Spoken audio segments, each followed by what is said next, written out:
स्वागत दोस्तों आपका चैनल के सामने मोदी भाई चलेंगे। सबसे पहले सबसे बड़ी अपडेट आपको बताएंगे पीडीए प्रहरी के इस्तेमाल के साथ भारतीय जनता पार्टी के करोड़ों समर्थकों के लिस्ट से नाम उड़ जाने के बाद अब भारतीय जनता पार्टी अचानक से डर गई है। दोस्तों बताएंगे एक बूथ पर 200 नाम जोड़े जाने को लेकर अभियान चलाने की एक तैयारी की जा रही है। इसी के साथ में आखिरकार कैसे ममता बनर्जी के राज्य पश्चिम बंगाल के अंदर ईडी अचानक से एक्टिव हुई है। दोस्तों जोरदार तरीके का घमासान, राज्य सरकार और ईडी एक दूसरे के आमने सामने आ गए। बताएंगे किस तरीके से दस्तावेज लेकर भागने की भी खबर सामने आई है। दोस्तों इसी के साथ में कांग्रेस पार्टी ने पहली फुर्सत में 15 पार्षदों को पार्टी से बाहर का रास्ता दिखाया और पूरी कार्यकारिणी को जब भंग किया तो उसके बाद अब ये पार्षद पहुंचे हैं बीजेपी के दफ्तर। बताएंगे आगे क्या हुआ है। दोस्तों एक एक करके चलेंगे आज की सारी बड़ी अपडेट। तो लेकिन उससे पहले अगर आप भी मानते हैं कि उत्तर प्रदेश के अंदर समाजवादी पार्टी और कांग्रेस पार्टी के पीडीए प्रहरियों ने ऐसा खेला कर दिया है कि अब बीजेपी वाले अपने घर में लगी आग बुझाते बुझाते रह जाएंगे लेकिन नहीं बुझा पाएंगे कभी। तो इस वीडियो को लाइक करके लाल बटन दबाकर चैनल को सब्सक्राइब करके बेल आइकन दबाकर कमेंट बॉक्स में अपनी राय जरूर लिखता है। ज्यादा वीडियो को शेयर कीजिएगा। चलते हैं सबसे पहले सबसे बड़ी ब्रेकिंग न्यूज अपडेट की तरफ, जहां पर उत्तर प्रदेश के अंदर एसआईआर को लेकर सबसे बड़ी अपडेट सामने आई है। दोस्तों दरअसल खबर यह है कि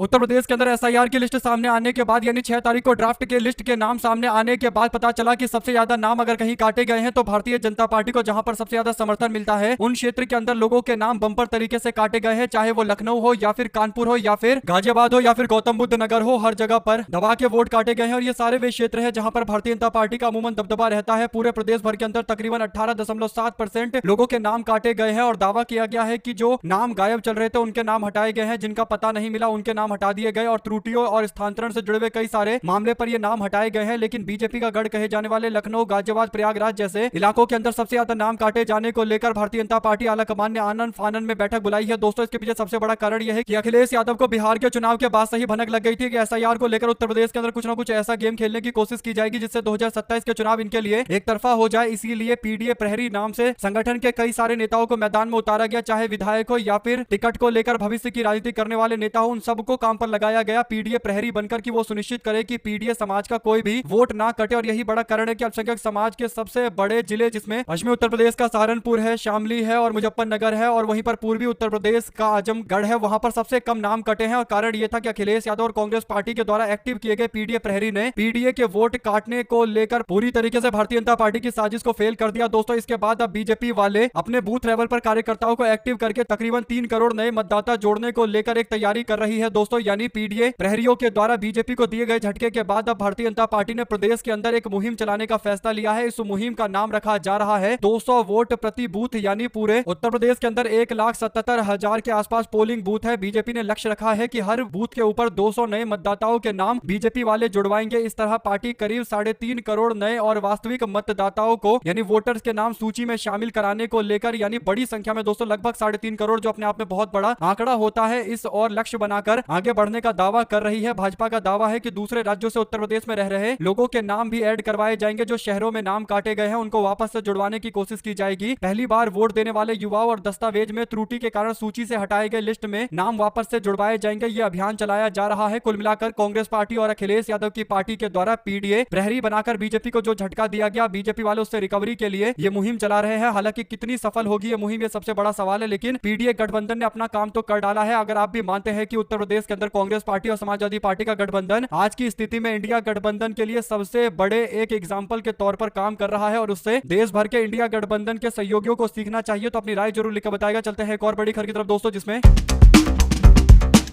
जैसे जैसे पश्चिम बंगाल के अंदर चुनावी दिन नजदीक आने लगे हैं वैसे वैसे ईडी अब कोलकाता और पश्चिम बंगाल के अलग अलग क्षेत्रों के अंदर एक्टिव हो गई है। दोस्तों जो जानकारी है उसके अनुसार केंद्रीय जांच एजेंसी ईडी की ओर से कोलकाता में आईपैक के प्रमुख प्रतीक जैन के आवास और कार्यालय पर छापेमारी करके पश्चिम बंगाल की राजनीति में हलचल मचा दी गई। छापेमारी के दौरान खुद ममता बनर्जी मौके पर मौजूद रही और उन्होंने संवेदनशील और राजनीतिक रूप से इसे अहम बताया। उन्होंने कहा कि ईडी कथित तौर पर वित्तीय अनियमितताओं से जुड़े एक मामले पर प्रतीक जैन के घर पर छापेमारी कर रही है। प्रतीक जैन आईपैक से जुड़े हुए हैं, यानी प्रशांत किशोर की पुरानी कंपनी आईपैक जो ममता बनर्जी के लिए चुनावी रणनीति बनाती है और जिसका काम होता है राज्य के अंदर हर एक कैंडिडेट को लेकर मैपिंग करवाना यानी उसका सर्वे करवाना और लोग मुद्दों से सबसे ज्यादा प्रभावित होते हैं इन बातों पर ध्यान देना। और ममता बनर्जी को यह सारी राय राजनीतिक स्ट्रेटजी के तौर पर आईपैक के द्वारा दिया जाता है। कैंडिडेट के चयन से लेकर हर तरीके की प्रक्रिया में आईपैक का बड़ा योगदान रहता है। दोस्तों पश्चिम बंगाल के चुनाव में पिछली बार आईपैक ने बड़ी भूमिका निभाई थी, तब प्रशांत किशोर आईपैक की जिम्मेदारी संभाल रहे थे, लेकिन अब प्रतीक जैन के पास इसकी जिम्मेदारी है। लेकिन प्रतीक जैन जो आईपैक आईपैक के हेड है, उनके यहाँ ईडी के छापे से पता चलता है कि कहीं ना कहीं एक बड़ी साजिश के तहत आईपैक जैसी संस्थान को पूरी तरीके से खत्म करने की कोशिश की जा रही है। कारण यह है कि पश्चिम बंगाल के अंदर आईपैक बीजेपी को पिछली बार चुनाव हरा चुका है और वो जानता है कि कैसे पश्चिम बंगाल में काम करना है। ममता बनर्जी ने ईडी और केंद्रीय गृह मंत्री अमित शाह पर गंभीर आरोप लगाते हुए कहा कि उनकी पार्टी के कागजात यानी तृणमूल कांग्रेस के कागजात, डेटा शीट और हार्ड डिस्क और राजनीतिक दस्तावेज जब्त करने के लिए यहां पर ईडी की टीम छापे मारने के लिए आई थी। मुख्यमंत्री ने सवाल उठाया कि किस अधिकार से किस पार्टी के कैंडिडेट लिस्ट, रणनीति और आंतरिक योजना ली जा रही है, क्या यही ईडी का काम रह गया है। मामले पर ममता बनर्जी ने बताया कि यह भारतीय जनता पार्टी की एक साजिश का एक हिस्सा है और फिर से तमाम कोशिश कर रहे हैं कि ममता बनर्जी को और उनकी पार्टी को पूरी तरीके से बर्बाद किया जाए। लेकिन पिछली बार 2021 में भी इस तरीके की हरकतें की गई थी, कई नेताओं के घर पर छापे पड़े थे, तब तो बीजेपी वाले चुनाव में दूर दूर तक नजर नहीं आए। अगर इसी तरीके से हरकतें करते रहे तो कहीं ना कहीं पश्चिम बंगाल की जनता इसे ममता बनर्जी और तृणमूल कांग्रेस के उत्पीड़न के तौर पर देखेगी और फिर पश्चिम बंगाल के अंदर अस्मिता का कार्ड ममता बनर्जी खेलेंगे ही, यानी बंगाली वर्सेस गुजराती मुद्दा बनेगा। तो उसके बाद अमित शाह और मोदी फिर से हार पश्चिम बंगाल छोड़कर दिल्ली निकल लेंगे। यानी कुल मिलाकर बीजेपी अपने पैर पर कुल्हाड़ी मार रही है और ममता बनर्जी बिल्कुल भी इस मुद्दे को छोड़ने वाली नहीं है। अपनी राय जरूर लिखकर बताएगा दोस्तों। चलते हैं एक और अपडेट की तरफ, जिसमें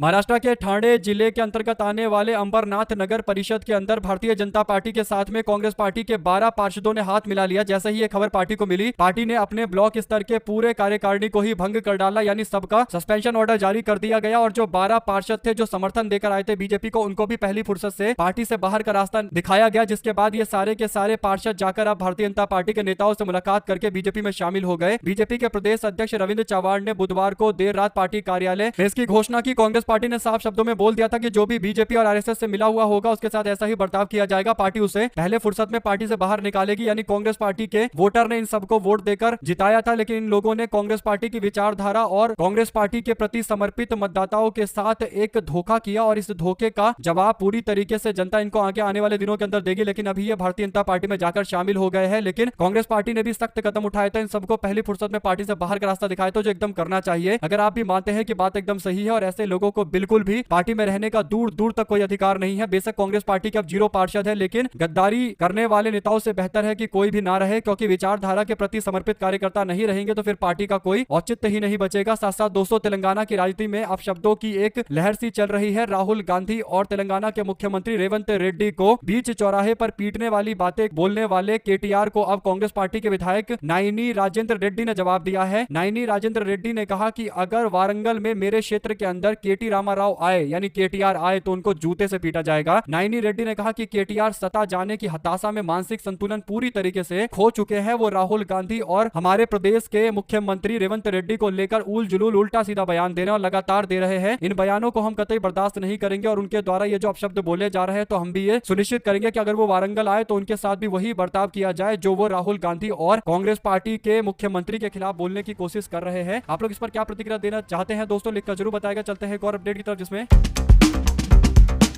उत्तराखंड के अंदर अंकिता भंडारी हत्याकांड मामले को लेकर बीजेपी के नेता दुष्यंत गौतम का नाम जोड़े जाने वाले वीडियो को हाईकोर्ट के द्वारा हटाने का आदेश देने के बावजूद आम आदमी पार्टी के नेता और पूर्व मंत्री सौरभ भारद्वाज ने इसे दोबारा से शेयर करते हुए कह दिया कि वो इस वीडियो को नहीं हटाएंगे, इसके लिए चाहे उनको जो भी सजा भुगतनी पड़े। भारद्वाज ने कहा कि ये वीडियो को डिलीट नहीं करेंगे, अगर जरूरत पड़ेगी तो जेल जाने के लिए तैयार है। अदालत ने इस तरीके की सामग्री को 24 घंटे के भीतर हटाने का निर्देश दिया था। इसके साथ ही अदालत ने कांग्रेस, आम आदमी पार्टी और तमाम सोशल मीडिया यूजर्स को भी निर्देश दिया था कि वो ऐसी संवेदनशील वीडियो को तत्काल से हटा ले, लेकिन जनता ने भी कहीं ना कहीं मना कर दिया। सोशल मीडिया पर जमकर शेयर किया जा रहा है। उत्तराखंड के अंदर तो अंकिता भंडारी के न्याय की मांग को लेकर लोग मैदान में कूदे हुए हैं और कहीं ना कहीं ये मुद्दा इसलिए भी बड़ा हो चुका है क्योंकि बीजेपी के पूर्व विधायक के द्वारा भारतीय जनता पार्टी के अंदर किसी वीवीआईपी व्यक्ति का नाम लिया जा रहा है। लोग पूछ रहे हैं कि आखिर को कौन वीवीआईपी व्यक्ति है जो इस पूरे मामले से जुड़ा हुआ है, जिसको बचाने का प्रयास किया जा रहा है। जब तक उसको जेल के सलाखों के पीछे नहीं भेजा जाएगा तब तक बिल्कुल भी पीछे हटने का कोई औचित्य नहीं है। हमारे साथ लगातार जुड़े रहेंगे सभी दोस्तों, भाइयों, बहनों, मित्रों का बहुत बहुत धन्यवाद। आप लोग देख रहे थे, आपका अपना चैनल जय हिंद, जय भारत। ज्यादा से ज्यादा वीडियो को शेयर कीजिएगा दोस्तों, बहुत बहुत धन्यवाद।